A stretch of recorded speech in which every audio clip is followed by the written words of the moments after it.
이건 사실 제가 금요일 날 새벽 예배에 우리 베델 성도님들과 나눈 본문의 내용입니다. 그래서 금요일 새벽 예배에 나온 우리 예삼 청년분들은 그날과 말씀이 겹친다고 생각할 수도 있을 것 같아요.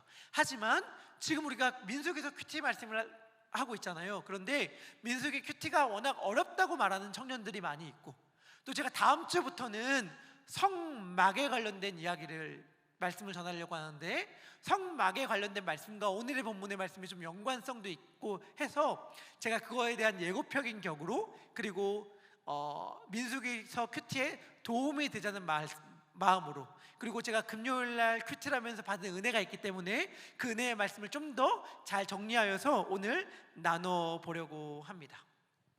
민수기서는 이름의 뜻이 뭐죠? 민, 한자인데 백성민, 숫자, 그리고 기록하다. 그래서 백성의 숫자를 기록하다라고 하는 이름을 갖고 있어요. 민수기서의 영어 이름은 뭐예요? Numbers. 그래서 숫자라는 이름의 뜻이잖아요. 그러니까 민수기 숫자에 관련된 책이에요.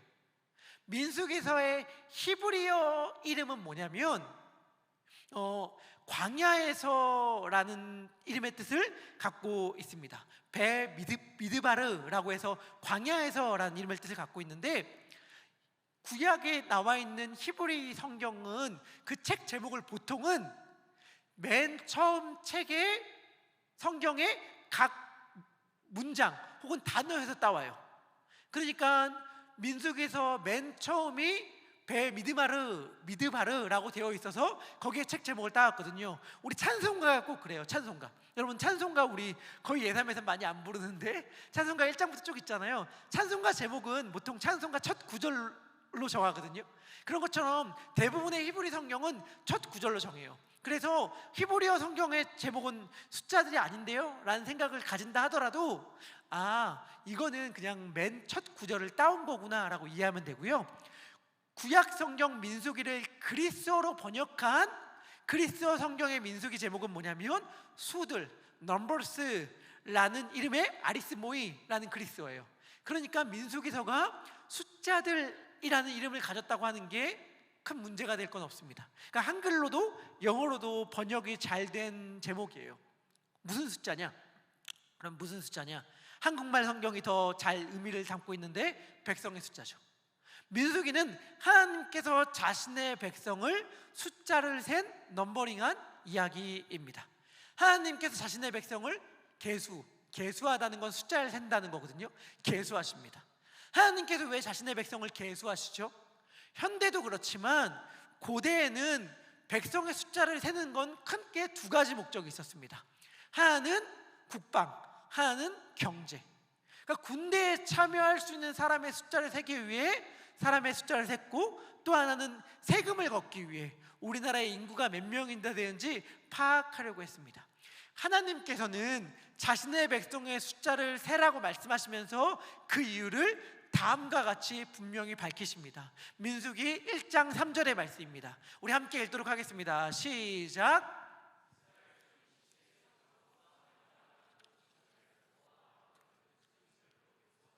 아멘. 뭐라고 얘기해요? 20세 이상 군대 입대할 때가 왔는데 싸움에 나갈 만한 모든 자의 숫자를 세라라고 하십니다. 그러니까 하나님께서 지금 이 백성의 숫자를 세는 이유가 뭐예요? 전쟁, 싸움에 나가기 위해서, 군대를 조직하기 위해서 숫자를 세라고 하십니다.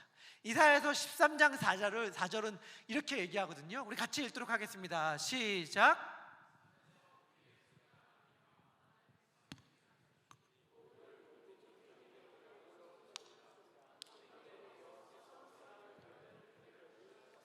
아멘. 만군의 여호와께서 싸움을 위하여 군대를 검열하신다, 이렇게 말을 합니다. 이때 검열하신다라고 하는 히브리어가 파카드라고 해서 민수기에서 계수하다라고 할 때 쓰였던 단어예요.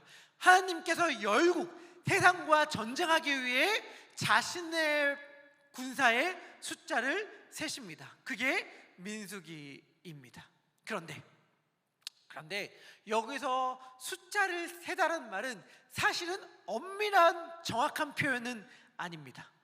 민수기에서 계수하다라고 말할 때 그것은 자, 뒤로 번호 시작 해서 하나, 둘, 셋, 넷, 다섯, 여섯, 일곱, 번호 끝, 이런 식의 개념의 숫자를 센 것은 아닙니다. 그럼 뭐냐? 더 정확하게 얘기하면 이렇게 말할 수 있어요. 서명하다, 이름을 적다입니다. 그래서 영어 성경 보면 다 리스트 이렇게 되어 있거든요. 그러니까 하나님께서는 자신의 백성들의 이름을 적고 계신 거예요. 숫자를 세기도 하지만 단순히 숫자를 세는 게 아니라 그 사람의 이름의 번호를 매김으로 하나님께서는 지금 이름을 기록하고 계신 거예요. 그 사실을 생각한다면 민수기서를 읽을 때 우리의 가슴이 조금씩 벅차오르기 시작할 거예요. 왜냐하면 지금 하나님께서 자신의 군대를 조직하면서 이름을 적고 있는 사람들은 누구죠? 자, 나 군대 이제 짜려고 하니까 너 일로 와 하면서 이름을 한 명 한 명 적고 있는데, 이름을 적는 사람들은 누구예요? 얼마 전까지만 해도, 바로 그 직전에만 해도 그 이름이 노예 명부에 적혀 있던 자죠. 애굽 사람의 종 명단에, 애굽인의 재산 목록에 이름이 적혀 있던 자들이 바로 그들이거든요. 그러니까 지금 얼마 전까지만 해도 노예 명부에 이름이 적혀 있던 자들이 자신의 이름이 이제는 하나님의 군대, 하나님의 용사의 명단에 이름이 적혀지는 거예요. 애굽의 노예에서 하나님의 전사로 정체성이 바뀌는 것이죠. 하나님께서는 지금 이 작업을 하고 계시고, 이 작업을 이들에게만 한 것이 아니라 우리에게도 하고 계시죠. 우리도 여전히 예전에는 회상의 종이었습니다. 회사의 노예였습니다. 학점의 노예였습니다. 그런데 하나님께서는 그런 우리들을 한 명 한 명 부르셔서 하나님 나라의 용사로 삼으셨어요. 이 놀라운 정체성의 전환, 이것이 우리들의 이야기입니다. 그런데 하나님께서 군대에 입대할 사람 명단을 쫙 적으라 라고 말씀하시는데, 여기에 제외된 사람들이 있었습니다. 여기에 제외된 사람들이 누구죠? 레위인들이었어요. 민수기 1장 47절부터 49절의 말씀인데요, 우리 함께 읽도록 하겠습니다. 민수기 1장 47절부터 49절 함께 읽겠습니다. 시작.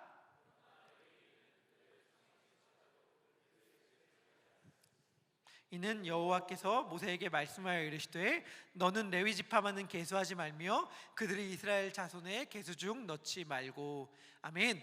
하나님께서 말씀하십니다. 너 전쟁에 나갈 사람 뽑는데 레위 지파는 뽑지 마. 레위 지파는 제외로 해. 왜?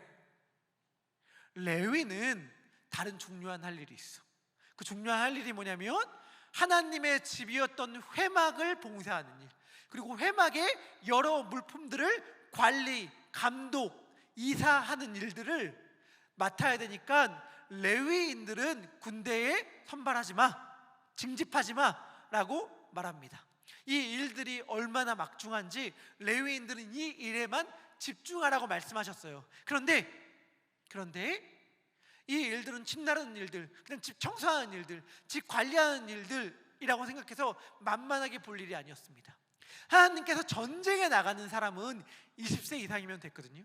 그런데 성막 봉사자는 30부터 50살까지 더 그 기준을 높이셨어요. 왜냐? 민수기를 보면 하나님의 진영이 움직입니다. 하나님의 진영이 움직일 때, 하나님의 백성이 움직일 때에 하나님께서 어떻게 움직이라고 딱 배치도를 딱 짜주세요. 그런데 어떠한 장면이 나오느냐? 민수기 10장 33절인데 어떠한 장면이 나오냐면, 하나님의 진영이 움직일 때에 민수기에서 10장 33절에 보면 여호와의 언약궤가 가장 앞서갔다라고 이야기를 해요. 이 여호와의 언약궤를 맨 것이 레위인들이거든요. 그러니까 무슨 말이냐면 레위인들이 이스라엘 모든 백성들 가운데 가장 앞서서 움직였다라는 거예요. 제일 최전방, 제일 최전선에 서서 그들의 행군을 이끌었습니다. 그러니까 이들이 맡은 일이 군대 안 가니까 좋겠네, 군대 안 가니까 편하겠네가 아니었어요. 어찌 보면 하나님께서 가장 위험한 임무, 전쟁이 일어날 수도 있었는데 가장 앞서서 최전방에 서야 됐던 임무를 레위인에게 맡긴 것이었습니다.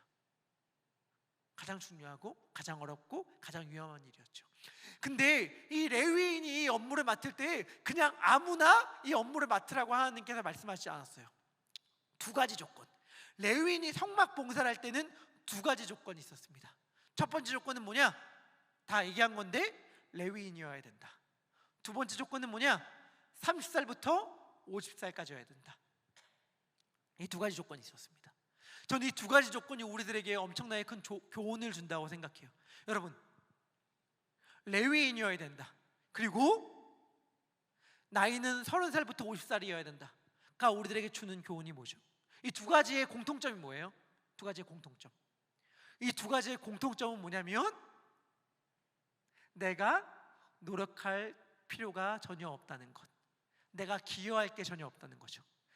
내가 레위 지파로 태어나기 위해 애쓰고 노력할 수 있는 게 아무것도 없습니다. 동시에 내가 나이가 30이 되기 위해 애쓰고 노력할 게 전혀 없어요. 그러니까 이 두 가지가 주는 중요한 교훈은 뭐냐면 하나님의 회막 봉사를 하는데 필요한 것은 은혜다라는 것이죠. 내가 레위인으로 30살이 돼서 회막 봉사를 하게 되었는데 거기에 내가 기여한 게 아무것도 없으니까 오직 은혜로 하나님의 집을 섬길 수 있게 된 거지 자기가 잘나서 된 것이 아무것도 없어요. 그런데 저는 여기서 무엇보다도 나이가 30 이상이 된다는 것이 굉장히 의미가 있는 것 같아요. 성막 봉사 중요한 일이라고 했잖아요. 중요한 일이면 우리는 어떠한 생각을 갖기 쉬워요? 어려운 일이다, 탁월한 사람이 해야 한다, 능력 있는 사람이 돼야 한다 라고 생각하기 쉬워요. 그러면 어떻게 하면 되는가? 일단은 무거운 거 날라야 되니까 체력시험, 성막 봉사 어려운 거 착착착 해야 되니까 자격증 시험 봐야 된다 라고 생각할지 몰라요. 그래서 자격증 시험 통과하면 회막 봉사에 할 수 있어 라고 생각할지 모르겠습니다. 그래서 이런 식의 것도 가능하겠죠. 만약 이런 식의 기준을 들이민다면 10대 가운데서도 힘이 세, 오케이, 넌 할 수 있어. 20대 가운데서 너무 똑똑한 사람이 있어, 오케이, 넌 할 수 있어. 30대인데도 힘도 약하고 지혜도 없어, 그러면 너는 나이는 됐지만 못해 라고 할 수 있잖아요. 근데 성막 봉사는 그런 게 아니었어요. 성막 봉사라는 데 필요한 것은 뭐였냐? 시간이었어요. 여러분, 예수님에 대해 생각해 봤으면 좋겠습니다. 예수님이 공생의 사역을 시작할 때가 몇 살이라고 여러분들 알고 있어요? 30살로 알고 있죠. 그 이유가 누가복음 3장 23절 때문이거든요.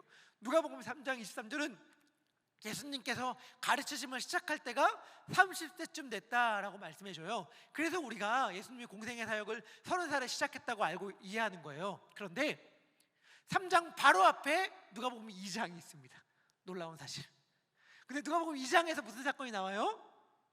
12살 예수님의 모습이 나옵니다. 12살 예수님이 어떠한 모습을 가졌죠?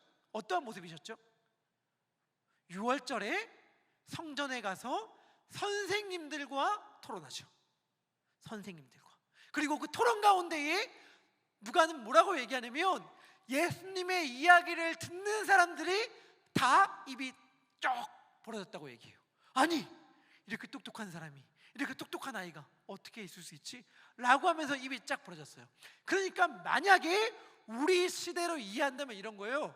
하버드 조기 입학, 천재 탄생. 이 아이가 얼마나 앞으로 이 사회와 과학계와 인류계를 위해서 얼마나 봉사할 수 있을 것인가, 뭐 이런 것들 우리 뉴스들 간혹 접하잖아요. 그런 것처럼 그렇게 될 수 있을 텐데 예수님은 12살에 사역을 시작하지 않았어요. 왜? 12살에 예수님이 부족해서? 12살에 예수님이 30살인 저라고 말하고 싶지만 30살이라고 말하기도 이제 너무 죄송한 나이가 된 저보다 부족해서? 아니죠. 근데 예수님은 30까지 기다리셨거든요. 저는 이것이 우리들에게 뭔가 이야기를 해주는 것 같아요. 왜냐하면 여러분, 변화가 되기 위해서는 우리 가운데 뭔가 성장, 성숙한 게 되기 위해서는 여러분 뭐가 필요하냐면 시간과 사건이 필요하죠. 그렇죠? 시간과 사건. 근데 우리는 어떻게 보통 이해하냐면 사건을 갈망하는 방식으로 우리는 원해요. 우리들의 삶을 원해요. 무슨 말이냐면 내가 어려운 시간을 보내고 있어, 내가 고된 시간을 보내고 있어. 암흑과도 같은 시간을 보내고 있어. 그럼 우리는 뭘 원하냐면 이 시간을 단번에 끝내주고 내 모든 상황을 역전시켜줄 사건을 원해요. 그러니까 이 사건이 나에게 찾아와서 이 사건이 선물처럼 나에게 벼락처럼 나에게 내리꽂혀서 내 모든 시간이, 이 어둠의 시간이 끝장나고 내 삶이 변화되고 빛이 나에게 찾아오기를 갈망한단 말이에요. 그래서 우리는 대부분 어떠냐면 사건을 원해. 사건을. 그런데 사건과 시간이라는 것은 마치 과학에서 시간과 공간을 구분할 수 없는 것처럼, 여러분들 무식한 저도 알고 있는 사실 다 알고 계시죠? 시간과 공간을 나눠줄 수 없다는 사실. 시간과 공간을 나눠줄 수 없는 것처럼 사건과 시간도 나눠줄 수 없어요. 하나님은 시간 속에서 일어나는 사건을 통해 우리를 빚어가시거든요. 그래서 우리들에게 우리가 어서 빨리 끝나기를 원하는 그 시간이 너무너무 필요해요. 물리적인 절대적인 시간이 너무 필요해요. 저는 그것을 우리들에게 알려주는 것이 레위인의 회막 봉사의 나이 30이었고 예수님이 공생애를 시작한 나이 30이라고 생각합니다. 하나님의 일을 하는 데는, 하나님의 사람으로 빚어가는 데는, 하나님의 군대로, 하나님의 용사로, 하나님의 전사로 만들어가는 데에는 시간이 필요합니다. 하나님께서는 그 시간 가운데에 우리들에게 사건들을 경험하게 하심으로 우리를 하나님의 집에 봉사하게 하는 레위인으로 만들어 가십니다. 오늘 본문인 34절부터 49절의 말씀 가운데는 레위의 세 아들 고핫, 게르손, 므라리의 자손들에 대하여 이야기를 합니다. 30부터 50까지 계수하였거든요. 그런데 그 앞서서 레위인들은 1개월부터 계수를 한 적이 있었어요. 레위인들은 1개월부터 숫자를 따로 세라 하나님께서 명령하셨는데, 그리고 나온 숫자가 되게 의미가 있어. 왜냐하면 생육하고 번성하는 것이 창세기에서는 복이거든요. 그리고 인구가 많은 게 복이야. 인구가 많은 게. 이스라엘 12지파 가운데 하나님의 특별한 복을 그래서 받은 지파들이 등장하는데, 그게 뭐냐면 유다 지파 그리고 요셉 지파입니다. 요셉 지파는 두 지파가 합쳐진 거거든요. 요셉의 두 아들이 에브라임과 므낫세예요. 므낫세, 에브라임이 요셉의 두 지파인데, 이 유다 지파와 요셉 지파만 7만 명이 넘는 인구를 보유해요. 그렇기 때문에 이 두 지파는 하나님의 특별한 복을 받았다라고 말할 수도 있어요. 그런데 신기한 게 뭐냐면 7만 명이라는 게 20세 이상의 남자를 센 숫자거든요. 그런데 레위 지파, 특별한 제사장 지파인 레위 지파는 20세가 아니라 1개월 이상부터 셌는데 숫자가 뭐냐? 22,300명이야. 20세부터 센 유다 지파는 7만 명이 넘는데 1개월부터 센 레위 지파는 22,000명밖에 안 돼. 그러니까 상당히 적은 숫자라고 볼 수 있잖아요. 왜 그랬을까? 왜 그랬을까? 여러 가지 이유가 있을 수 있겠지만 저는 이렇게 이해했어요. 하나님의 특별한 계획과 섭리 속에서 레위 지파는 땅을 분배받지 않았거든요. 농사를 지어서 먹고 산 게 아니라 다른 12지파가 낸 11조를 먹고 살았단 말이에요. 그리고 땅을 분배받지 않았기 때문에 흩어져 살았어요. 흩어져 살면서 다른 지파가 주는 양식으로 살아야 했기 때문에 하나님께서 특별한 간섭하심으로 그 인구를 조절하셨을 수 있겠다라는 생각을 하게 되었고요. 특별히 또 성막 봉사를 하는 제사장의 직무를 감당하는 역할을 했기 때문에 좀 더 소수일 수 있겠다라는 생각들도 하게 되었습니다. 제가 이 말씀을 드리는 이유는 뭐냐? 우리 가운데에 당시의 기준으로 봤을 때는 복을 덜 받은 것처럼 느껴지는 적은 인구수 를 경험하고 있는 사람들이 있을 수도 있잖아요. 나는 왜 이렇게 다른 사람들에 비해 가진 게 없지? 나는 건강, 가정, 경제, 환경, 학식 가진 게 너무 부족한 것 같아 라는 생각이 드는 분들이 혹시 있을지 모르겠습니다. 외모적으로나 가정적으로나 경제적으로나 나는 하나님께 복을 받지 못한 것 같아 라는 생각을 혹시 가지는 분이 있다면 저는 레위 지파를 떠올리라 말하고 싶어요. 어쩌면 당시의 복의 기준이었던 인구수만 놓고 본다면 가장 하나님께 복을 덜 받았을지 모르겠지만 가장 복을 많이 받은 지파잖아요. 가장 특별한 사명을 위해 인구수가 적었던 거잖아요. 어찌 보면 그러니까 내게 주어진 부족한 것 같은 현실은 어찌 보면 하나님의 특별한 사명을 감당하라고 하나님이 준 선물일 수 있어요.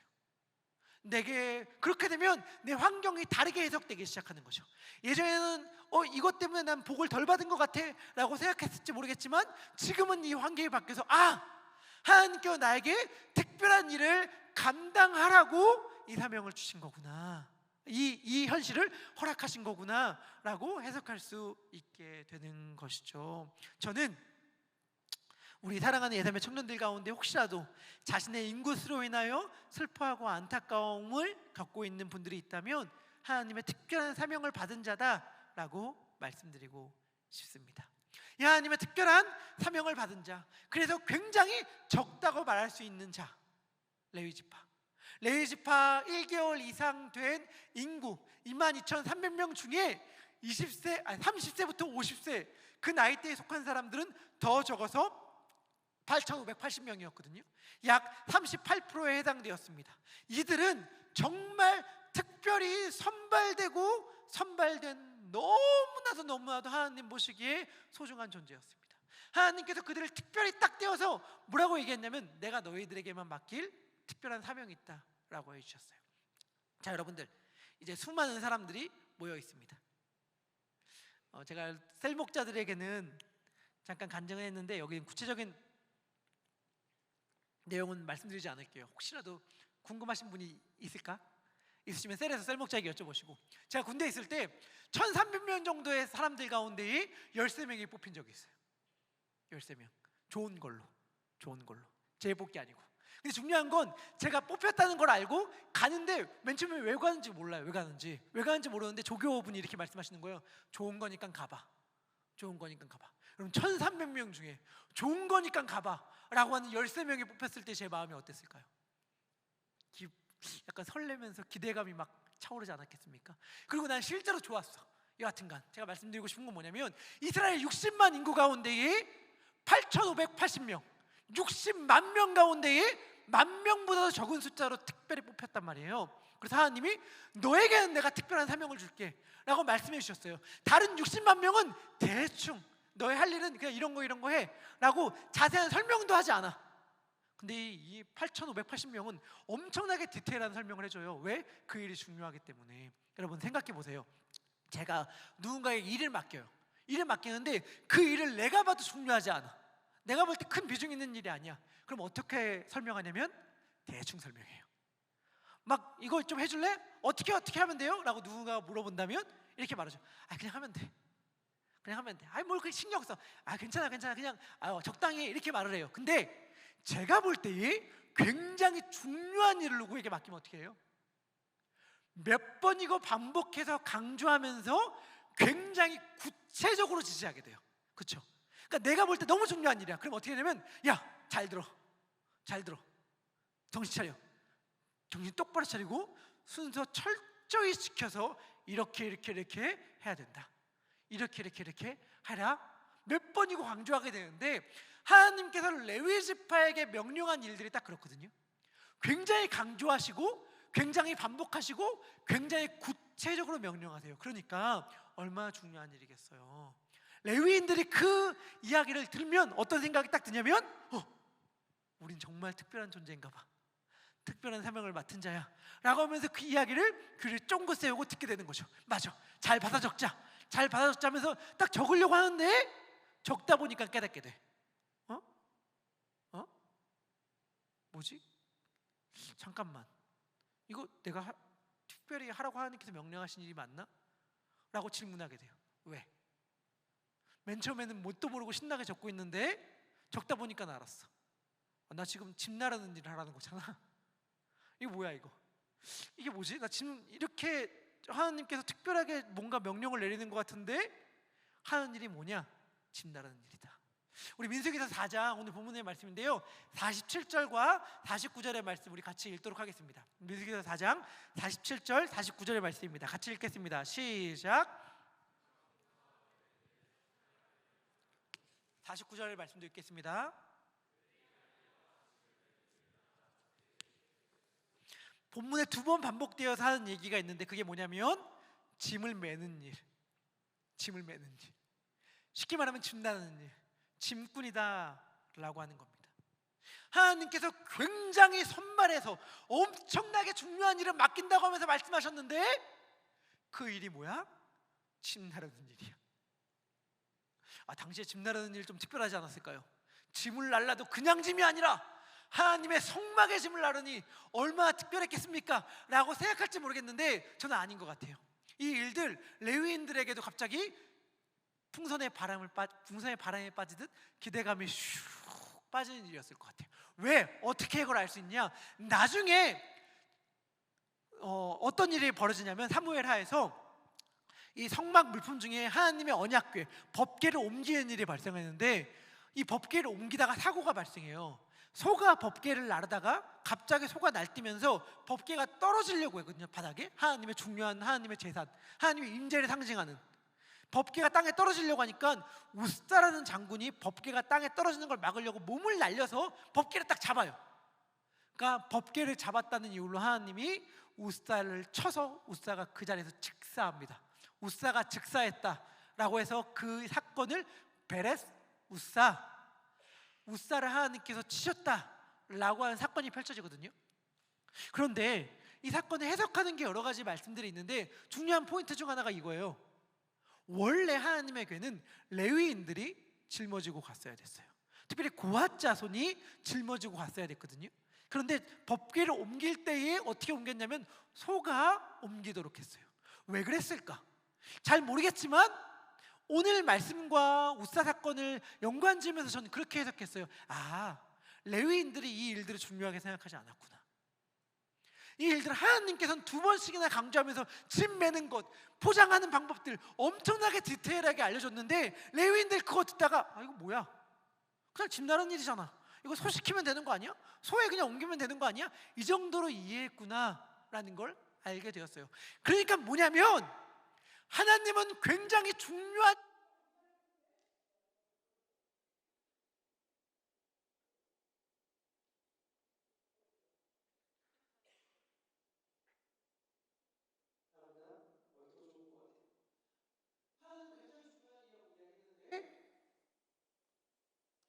레위인들 스스로 볼 땐 굉장히 하찮은 일로 이해되는 거죠.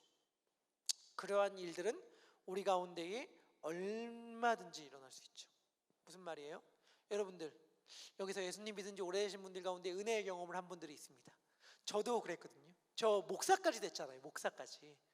목사까지 됐으면 제가 얼마나 한때는 절절한 신앙의 고백을 하나님께 드렸겠어요. 하나님 저의 꿈은 예수 믿어 주의 일하다가 과로에 죽는 것입니다. 저는 중고등학교 때 데이비드 브레이너드라는 사람의 일기를 읽으면서 그러한 기도를 하나님께 드리곤 했습니다. 나 같은 죄인을 구원하여 주신 것도 감사한데 주의 일꾼 삼으셨으니 내 일생 한 몸 주께 드리겠습니다 라고 하면서 목사가 됐단 말이에요. 제가 전도사 사역을 하면서 처음 했던 일이 뭔지 아세요? 담임 목사님께 보고할 신방 보고서에 오타를 검열하는 일이었습니다. 주일날 오면 그게 600페이지 정도 됐어요. 600페이지 되면 입이 이렇게 나오기 시작합니다. 이걸 과연 우리 교회 아니에요? 담임 목사님이 읽을 것인가? 입이 나오는데 컴퓨터를 치면서 띄어쓰기를 고치기 시작합니다. 띄어쓰기를 하나하나 고치기 시작하면 저녁 6시부터 시작했던 그 일은 밤 11시 반 정도 되어 마쳤습니다. 의미 있는 일로 시간을 보내는 게 아니라 오타를 수정하는 일로 3-4시간 매일 보내다 보면 그 컴퓨터 앞에 앉아서 이러한 질문을 할 수밖에 없어요. 내가 지금 뭐 하는 것이? 내가 지금 컴퓨터에서 스페이스바 누르려고 목사가 그 전도사였는데 신학교에 들어간 것인가? 이러한 생각을 할 수밖에 없어요. 그런데 이게 우리들의 삶이에요. 이게 우리들의 일상이란 말이에요. 레위인들의 이야기만이 아니라 저의 이야기만이 아니라 우리 모두의 이야기이기도 해요. C.S. 루이스가 전시, 월타임, 그러니까 전쟁터에서 전쟁이 일어나는 시기 가운데에서 학문이라는 게 과연 의미가 있는가? 라는 짧은 아티클을 쓴 적이 있거든요. 막 세계대전이 일어나고 있는데 거기서 막 과학을 공부하고 문학을 공부하고 수학을 공부하는 게 무슨 의미가 있는가? 라는 질문 앞에서 의미가 있다 라고 하는 짧은 글을 발표해요. 근데 거기서 루이스가 이러한 표현을 되게 재밌게 했습니다. 제가 한번 읽어보도록 할게요. 그러나 모든 소명에는 이와 비슷한 충격이 기다리고 있습니다. 주님을 온 목소리 다해 찬양하고 노래하리라 라고 하면서 성가대에 들어갔던 젊은 성가대원은 성가대 간식을 준비하게 되고, 내가 우리나라를 지키겠노라, 목숨 바쳐 우리나라를 위해 싸우겠노라 라고 말하면서 군대에 들어간 젊은 소위는 잼 단지의 숫자를 세면서 잼 몇 통 있네 라고 하게 된다는 거죠. 그리고 루이스는 이렇게 얘기합니다. 그렇게 하는 것이 마땅합니다. 이게 우리들에게 주어진 일이라는 거예요. 여러분들도 다 꿈이 있었죠. 지금도 꿈이 있는데 꼭 과거형처럼 얘기해서 죄송합니다. 내가 대학에 들어갈 때는 대학에 들어가서 이런 걸 공부해서 이러한 꿈을 펼치리라 라고 하면서 자신감 있게 막 대학 들어가잖아요. 그 다음엔 그냥 학점의 노예가 되어서 이거 학점 잘 받는 것 뭐야? 라고 하면서 학점 잘 받는 과목 그냥 찾아듣는 우리를 발견하죠. 맨 처음엔 내가 이런 공부하고 싶어 라고 하면서 수업을 그 학교에 들어갔는데 나중에는 그 학점 잘 안 나오는데 아 그래? 그럼 뭐가 잘 나와? 라고 하면서 학점에 따라 학점에 따라 수업을 듣는 우리들이 되어버리고 말죠. 회사에 들어갈 때도 이 회사에서 내 커리어를 이렇게 쌓아서 앞으로 이런 내가 꿈꾸는 일을 할 거다 라고 이야기했는데 회사에 딱 들어가는 순간 우리가 하는 생각은 뭐예요? 내가 이러한 일 하려고 회사에 왔던가, 내가 이런 상사 눈치나 맞춰주고, 내가 이러한 잔심부름이나 하고, 내가 이런 의미 없는 일에 나의 아까운 시간을 소비하려고 왔는가, 내가 그러려고 여기에 취업했고, 내가 이러한 공부하려고 이 학교에 들어온 게 아닌데 내가 지금 뭐 하는 것이? 라고 생각이 들 때가 있죠. 교회 일에서도 마찬가지 아니겠어요? 나 셀목자로 진짜 주님 너무 열심히 사랑해서 교회 학교 교사로 봉사하려고 했는데 내가 기대하고 내가 예상했던 일들이랑은 완전히 다른 현실들이 펼쳐지기 시작해. 그러면 비슷한 질문들을 하게 되는 거죠. 내가 지금 뭐 하는 것이? 내가 지금 일을 왜 하고 있지? 근데 여러분, 사랑하는 예수님의 청년분들, 그때 이 점을 꼭 기억했으면 좋겠어요. 그건 뭐냐? 하나님의 선발된 하나님의 특전사들, 하나님의 델타포스, 하나님의 네이비실이 하던 일은 뭐냐? 짓나르던 일이었다는 사실을. 하나님은 그러한 어찌 보면 하찮게 보이는 일을 통해서 하나님의 나라를 세워나가셨습니다. 레위인은 짐꾼이었으나 하나님의 짐꾼이었어요. 여러분들이 속한 그 자리에서 내 자신을 허비하고 소비한다고 생각할지 모르겠지만 중요한 건 뭐예요? 하나님이 우리를 그 자리에 두셨다는 사실이에요. 그리고 하나님은 내가 볼 때는 하찮아 보이고 의미 없어 보이는 바로 그 일을 통해서 우리를 하나님의 용사로 빚어 나가고 계시며, 바로 그 일을 성실하게 함을 통해서 하나님의 나라를 세워 나가고 계십니다. 여러분들이 지금 하는 그 일이 그토록 위대한 일이에요. 제가 3주 동안 계속해서 반복되어 말하는 것이 있습니다. 요약하면 이거예요. 되게 거칠게 요약해 볼게요. 다니엘서 이야기를 통해 제가 요약했던 것, 여러분 정직하게 사십시오. 예레미야 통해서 제가 얘기했던 것, 여러분 착하게 사십시오. 오늘 민수기서를 통해서 얘기하는 것, 여러분 성실하게 사십시오. 이거거든요. 그런데 여러분, 제가 여기서 도덕 교과서에서 나올 만한 말 하려고 하는 거 아니에요. 정직하게 사세요, 착하게 사세요, 성실하게 사세요, 여기에 목적이 있는 거 아니에요. 늘 얘기하는 것, 반복해서 얘기하는 것, 정직하게 살아야 되는 근거, 착하게 살 수 있는 힘, 성실하게 살아야만 하는 이유, 그게 중요한데 우리는 그 답을 누구에게서 찾고 있는 것인가? 하나님에게서 찾고 있다는 것. 만약에 우리들의 이름이 여전히 세상의 노예와 종의 명부에 적혀 있는 자라면 그 일들은 하찮은 일일 것이고, 우리는 그 일들을 성실하게 해야 될 그 어떠한 이유와 목적을 발견할 수 없을 것입니다.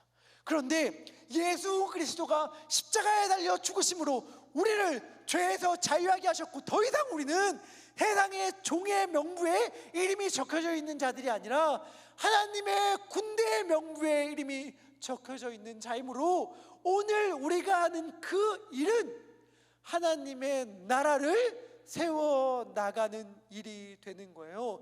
그 일을 하나님께서 두신 그 자리에서 성실하게 감당할 때에, 그토록 벗어나고 싶은 나의 가정에서 딸의 역할, 아들의 역할, 남편과 아내의 역할을 성실하게 감당할 때에, 그토록 의미를 못 찾고 있던 학교 안에서 하나님께서 나를 이곳에 보낸 이유를 깨달아 공부할 때에, 그토록 나 왜 이렇게 월급의 노예가 되었지?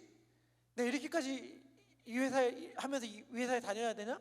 할 때에 하나님께서 나를 왜 이 회사에 보냈는지를 깨달아 알므로 성실하게 일할 그때에 우리는 그곳에서 하나님의 나라를 세우는 하나님의 용사가 된다는 사실을 기억해야 합니다. 그리고 그럴 때 어떻게 돼요? 그럴 때 내가 있는 그 자리가 예배의 자리가 돼요. 레위인들이 행했던 일은 전쟁의 자리를 예배의 자리로 만드는 일이었거든요. 전쟁터에 가장 앞서 행함으로 예배를 담당하는 레위인들이 가장 앞서서 행군함으로 너희들이 행하는 전쟁은 하나님의 전쟁이며 이 전쟁은 예배적 방식으로 치러야 함을 하나님께서는 그들에게 보여주신 것이거든요. 우리들이 회사에서 학교에서 우리들의 일을 감당할 때에 레위인으로 예배적 방식으로 그 일을 감당함으로 우리는 회사를, 학교를, 가정을 하나님의 교회로 만드는 사명을 감당할 수 있습니다. 하나님께서 오늘 우리를 그 자리로 부르셨고, 우리를 바로 우리가 그토록 귀찮아하는 그 하찮은 일을 함으로 하나님의 군대로 빚어간다는 사실을 기억했으면 좋겠습니다. 우리 그 사실을 생각하면서 함께 찬양했으면 좋겠습니다. 제가 요즘 근래 정말 많이 부르고 되뇌이는 찬양인데, 정말 이 찬양 고백 하나하나를 우리가 같이 고백했으면 좋겠습니다. 여러분들, 이스라엘 민족들이 애굽에서 빠져나온 다음에 했던 말이 뭔지 알아요? 애굽으로 돌아가고 싶다 였어요. 여러분들 가운데서는 어쩌면 착하게 살고 정직하게 살고 성실하게 사는 게 부담이 되어서, 내가 차라리 그리스도인이 아니었다면, 내가 차라리 예수님이 아니었다면, 양심의 가책 없이 예수님 모르는 그 사람처럼 불성실하고 정직하지 않아도 상관없었을 텐데 라는 생각을 하게 될지 모르겠습니다. 성실하게 살지 않아도 양심의 가책이 없는 저 사람처럼 살면 나도 편할 텐데 라는 생각을 할지도 몰라요. 바로 그것이 애굽에서 빠져나온 이스라엘 민족들이 애굽으로 돌아가고 싶다라고 말했던 그 고백과 동일한 고백일 것입니다. 그런데 뭐 맞다 틀리다 둘째치고 제가 단언하고 제가 얘기하는데 이렇게 말씀드릴 수 있습니다. 그럴 수 없습니다. 그럴 수 없어요. 우린 이미 홍해를 건너왔고, 우린 이미 예수님의 십자가를 통과한 존재들이며, 우리는 더 이상 세상의 종이 아니라 하나님의 군대이기 때문에 우린 더 이상 그럴 수 없어요. 예수님이 우리의 이름을 하나님의 군대의 명부에 적어버렸거든요. 그럼 어떻게 해야 돼요? 나의 정체성을 그거로 깨닫고 그냥 그렇게 살아가면 돼요. 그러면 그때에 하나님께서 우리를 하나님의 군대로 빚어나가고 계시고, 우리를 통해서 하나님의 나라를 세우심을 우리의 온 삶을 통해 경험할 수 있을 것입니다.